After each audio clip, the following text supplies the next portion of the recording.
Hey, welcome back to Cooking Labs, everybody. Today we're going to be making a recipe for a side dish, twice baked potatoes. So let's first start out by talking about the tools and equipment that you'll need to make this recipe today. You can see here I have a medium-sized baking sheet, so you want somewhere between like a medium and a large.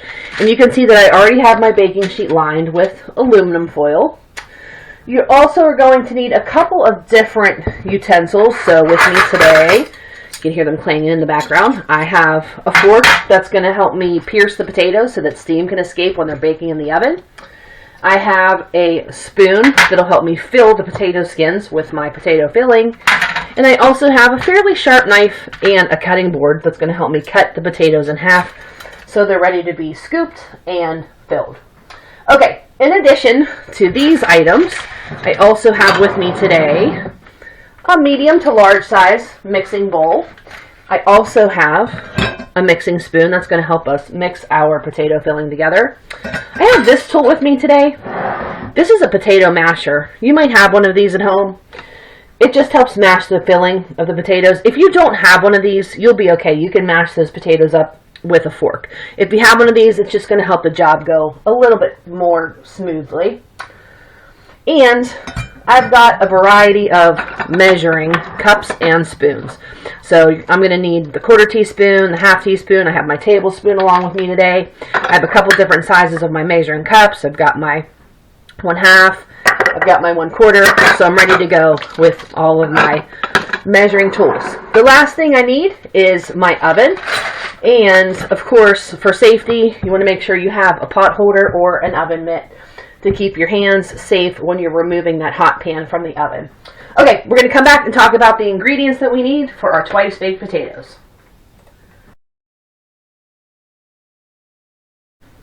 So what ingredients will you need for your twice baked potatoes? You're going to start with a baking potato. You're going to want 2 large or 3 medium baking potatoes. These are pretty good size. I think 3 is going to be plenty, but use your judgment. Sometimes when you go to the store, the potatoes are really, really large. You might not need as many. I'm going to go with 3 that are on this medium to large size. You're also going to want to have a little bit of vegetable oil because we're going to pre-roast our potatoes in the oven. That's going to help the outside skin crisp up. We're going to need, for inside of our potatoes, about 2 tablespoons of butter, and we're going to melt that. We're also going to need about 2 tablespoons of milk. You're going to want some shredded cheese for your twice baked potatoes. And here you can use whatever your favorite shredded cheese is. I have a couple options here today. I have some mild cheddar that I have some left over in the bag. This is a good way to use up if you have a little bit left over. I also have this Mexican style blend that has a couple different cheeses in it. I think I'm probably going to use up the package that I already have open. But whatever you have on hand or whatever your favorite is will be fine. You're going to want about a cup total of shredded cheddar. That's going to be divided. Some of it's going to go in our potato and some of it is going to be sprinkled and melted on top. You're going to want a little bit of sour cream. That's going to add to the richness and flavor of your twice baked potatoes. We need a couple different seasonings. You're going to want a little bit of garlic powder and onion powder. You're going to want some good old salt and pepper. And then there are a couple of optional ingredients. So let's talk about those. If you feel like you want to add a few extra veggies to your twice baked potatoes, this is a good way to sneak in maybe a couple extra bites of veggies in your daily intake. You can certainly use whatever veggies you have on hand. My personal preference, I like to use either spinach or broccoli. It's also a great way to use up any leftover bits of vegetables you might have from the dinner the night before. So I'm going to use spinach today. You can use up to about 3/4 cup. I might have maybe a little bit more here. One hint, if you are going to use spinach in your twice baked potatoes, just make sure that you've squeezed out all the excess moisture. You know, this was a frozen spinach. When you buy frozen spinach, it has a whole lot of moisture in it. So you just need to make sure that you're squeezing some of that excess water out. So I'm going to use spinach today, but you can use broccoli. I've used corn. You don't have to use any vegetables if you don't want. For on top of our twice baked potatoes, I'm also going to crumble up some bacon bits. I had turkey bacon today. Regular bacon is usually what I choose, but I happen to have turkey bacon on hand, so I'm going to cook and crumble a little bit of bacon bits, about a 1/4 cup worth. And then also, I like a little bit of extra tang on the top. I like a little bit of green onion. That's a really large green onion, also known as a scallion. So I'm going to wash that and I'm going to dice it up, and that's going to be another topping for on top of my twice baked potatoes. Okay, let's come back and talk about the very first step that we have to take care of before anything else, and that's getting our potatoes into their first trip to the oven. All right, be back in a second.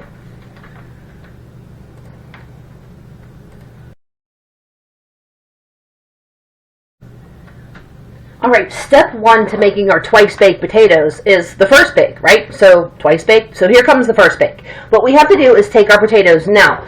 Make sure that your potatoes have been well scrubbed and they've dried out a bit, so you can see there's still a little bit of moisture from when I scrubbed and dried my potatoes, but they're ready to go. So what we're going to do is get them into the oven so that the outsides can get crispy and the insides can get nice and soft and fluffy. So I'm going to take just a tablespoon of my vegetable oil, and I dropped the lid on the floor. That's alright, I'll get it later. Alright, so I'm going to grab just about a tablespoon, and I'm going to drizzle that over the potatoes. Okay, because what I want to do here, and I'm going to turn them over as I'm drizzling, is we're going to get a little messy. Make sure your hands are clean, because what we're going to do is go ahead and rub the oil into those potatoes. Okay, so just like sunscreen when you're going out in the sun in the summertime, we are giving our potatoes a little bit of a coating of some oil. Again, that's going to help crisp up the outside, because you don't want a soft and mushy outside for your twice baked potatoes. These potato skins need to hold up because we're going to fill them back up with some goodies. Okay, now I need to wash my hands, right? Because they're covered in oil. And our next step is really important. We have to actually pierce a couple of holes into our potatoes. Now, why we do that, and you want to do that even if you're just eating a baked potato, is you want to make sure that as those potatoes are roasting and that steam inside is building up, you don't want it to explode out of your potato, right? So if we have a fork, what we can do is we can pierce a couple of holes into our potatoes, and that helps the steam escape. But I want you to do this carefully, okay, because those potatoes are now a little bit slippery from the vegetable oil, and let's face it, if this slipped, it could really hurt our hands. So we're going to just carefully hang on to our potatoes and make a couple of holes just by poking around on all the sides of your potatoes. Okay, again, being very careful, keep your fingers out of the way. Okay, poke, poke, poke. Alright, again, very gently. You just want to get a few little holes. You don't want to break through all the way to the other side of the potato. You're just trying to make a few little holes for steam to escape. Okay, I think that's good. Alright, so I'm going to go ahead and put that fork in my sink. I'm going to bring back my aluminum foil lined baking sheet, and I'm going to go ahead and place these whole potatoes onto the pan, and I'm going to go pop them into the oven. We want to make sure that the outsides are nice and roasted and crisp. We also want to make sure that the insides are soft and fluffy so that we can scoop the filling into our mixing bowl. So we're going to come back when these potatoes have had plenty enough time to roast in the oven so that we can get on to the second part of twice baked potatoes. See you in a little bit.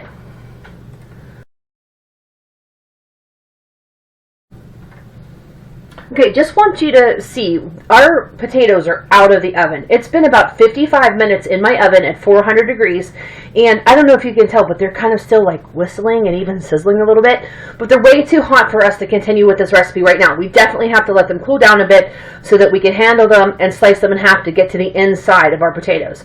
In the meantime, I want you to keep in mind, you're going to turn your oven down to 350 degrees to finish these potatoes off. So we roasted them at 400 to get them nice and crispy on the outside and soft and fluffy on the inside, but we're going to turn the oven down to 350 for the second part of this recipe. The other thing I want you to keep in mind is you want to hang on to your baking sheet with the aluminum foil lining, because we're going to use this again for the second part of our recipe. So let's just go ahead and let our potatoes cool. We're going to come back in a little bit. We're going to cut them, scoop them out, make our filling, and then away we go. See you in a few.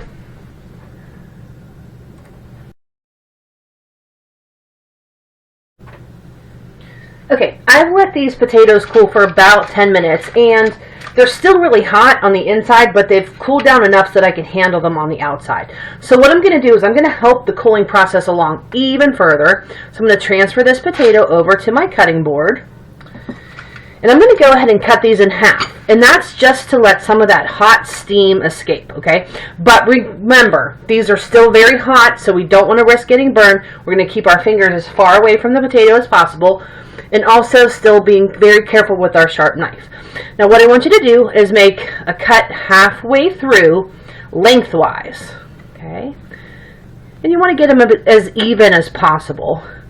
And you can tell that your potato is fully baked and ready to be turned into a twice-baked potato because the inside is very soft. That butter, or that knife went through, actually not a butter knife, but it went right through very easily. And I can see the inside, the flesh of the potato is all steamy and fluffy, okay? So I'm just going to go ahead and set these aside. This is just going to, again, help that process of cooling that inside down just a little bit more so that we can mix our other ingredients in.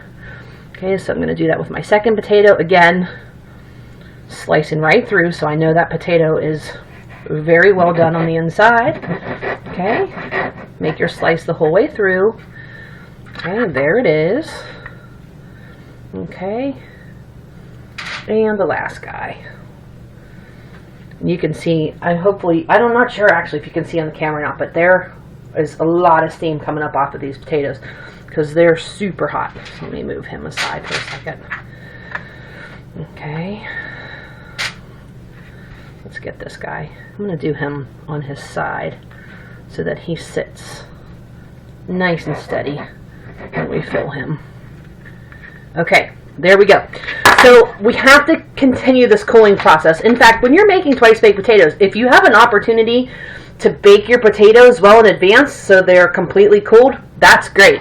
If not, make sure you give yourself plenty enough time for the first step of letting them bake and cool enough so that we can make our mixture. Alright, I'm going to go ahead and let these cool off a little bit more now that we've had a chance to slice them open. We're going to come back and start scooping out the middles, making our filling, and then putting them back in the potato skins.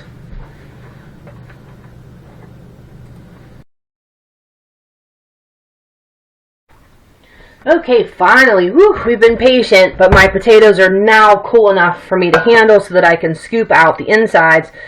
And remember, we're going to save those skins. Don't get rid of those. That's going to make the base for our twice-baked potato. So what I'm going to do is I'm going to grab a spoon, and I'm just going to go ahead and I'm going to scoop out and into my mixing bowl. Just to make sure that you can see. I'm going to go ahead and scoop out the insides.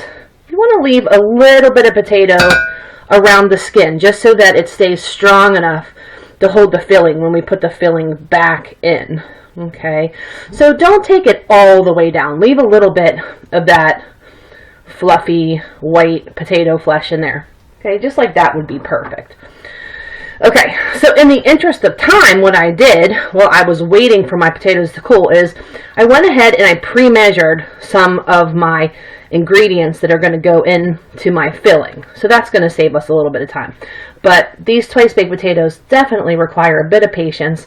And like I said, if you can do any of this in advance, by all means, if you want to bake the potatoes maybe earlier on in the day, just let them sit and cool until you're ready to make them for dinner. Great. You know what? This works really well. Let's say you made baked potatoes for dinner one night and you had leftovers.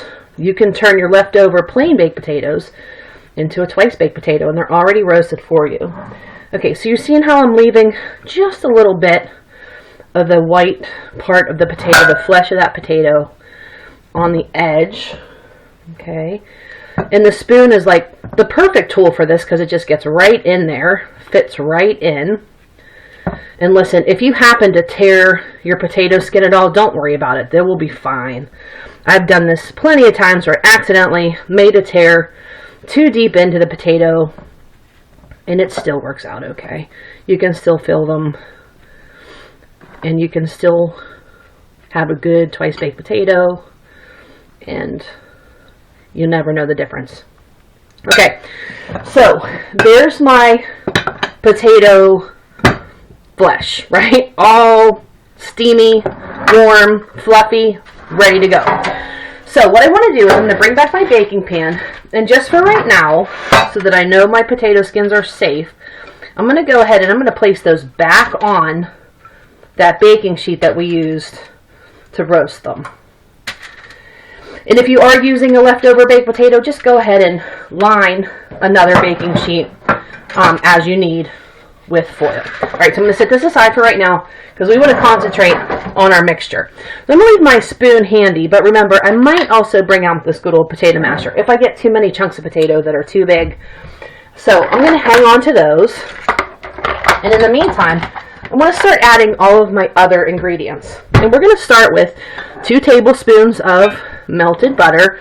And of course, remember, on the side of a butter package, there are little lines printed on the paper that wraps the butter that'll tell you where to slice for 2 tablespoons. It's really nice and convenient, so you don't have to worry about using a measuring spoon because it's pre-measured for you. I want 2 tablespoons of milk. So let me go ahead and grab my tablespoon measure. Okay. And there we go. Milk is in. I also want to add 3/4 of a cup of my shredded cheese, and I'm using cheddar. Now remember, our recipe called for 1 whole cup. This 1/4 of a cup we're going to save. We're reserving that for the top. This is 3/4 of a cup of the shredded cheese. Let me go ahead and put that in there. Okay. And I've pre-measured about 1/2 cup of sour cream. Okay. That's going to make that filling really soft and fluffy. Okay. And we need some seasonings. So I'm going to grab my garlic powder and onion powder. We're going to put just 1/2 teaspoon of each of those. So there's 1/2 teaspoon of the onion powder. And here comes 1/2 teaspoon of my garlic powder. If you're not a big garlic fan, of course you can cut back on that. Some people love garlic, so they might want to kick that up a bit. I think 1/2 teaspoon is plenty. I like to taste the garlic, but I don't want it to overwhelm the other flavors. I also want about 1/2 teaspoon of salt, regular table salt. Okay. Sprinkle that in. And a little bit of black pepper. I'm just going to go for 1/4 teaspoon. If you like things peppery, you know the deal here. Go ahead and add extra. Alright. Now, remember we said, optionally, if you like to add in a few extra veggies, you could do spinach, you can do broccoli. I've done leftover corn. I've done leftover bits of carrot. I have some spinach left over that's been cooked and squeezed dry. So I'm going to start with about that much. That looks to be about, maybe about 3/4 of a cup.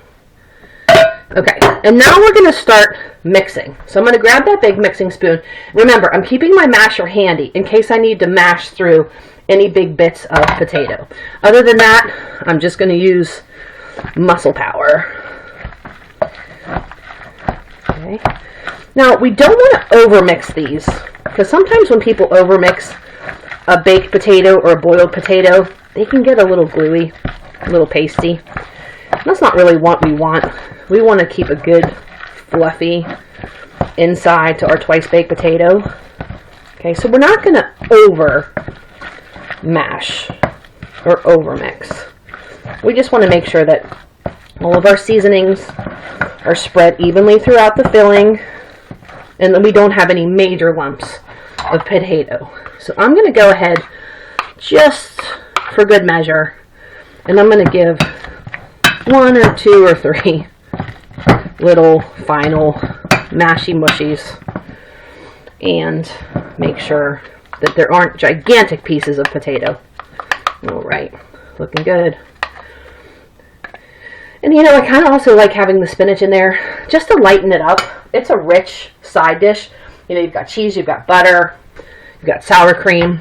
So sometimes it's nice to have that little extra bit of a bite of veggie to lighten it up so it doesn't taste so rich. Okay, filling's ready. Let's bring back our potato skins. Now keep in mind, we left our oven on, but we turned it down to 350 degrees. So here's where I'm going to just kind of estimate.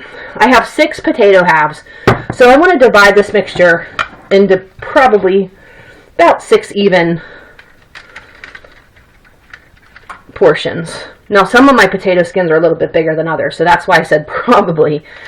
But we're going to just go ahead and start filling those potato skins back in with our potato mixture. And it can definitely go up and over top. That's not going to be a problem.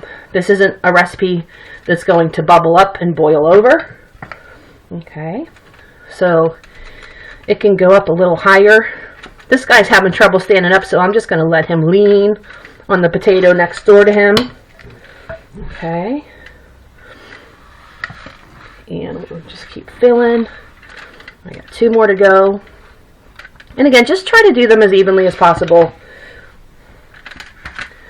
You might have potatoes like mine where some of them might be a little bit larger, or maybe you cut one side a little bit wider than the other side. That's okay. You can kind of just adjust as you go along. Okay, this is the last guy. Out here, fill in number 6. And the last step that we're going to do as I finish off filling this last potato is I am going to top it with a little bit of extra cheese. Not a ton, because we have some cheese inside. I like the way it looks on top. Definitely a cheese fan here. Lots of cheese fans in my family. So, you know, a little extra. All right. Okay, I think these are looking pretty good. I used up just about all of my filling out of the bowl. All right. And I feel good that I'm giving myself maybe like a partial serving of veggies in my potato that I filled with butter and cheese and all those other good delicious things. All right, so here we go. These guys are lined up, ready to go back in the oven. Let me go ahead and just sprinkle on a little bit more of that cheddar cheese, or whatever cheese you're using. I was just using the cheddar that I had left over in my package. If you spill any out onto the tray, just go ahead and grab it. That's why I like to use the aluminum foil on the baking sheets, because when that cheese bakes on, it can be a little difficult to scrape back off of a tray if it burns on. So that's why I like using the aluminum foil. Just makes cleaning up a little bit of an easier process. All right, everyone, I'm going to hop these back into the oven. When we come back, they'll be all ready to go. We're going to top them off with maybe a little bit of crumbled bacon, maybe a little bit of green onion, and we're going to be ready to eat. Okay, off to the oven, 350 degrees. See you in a bit.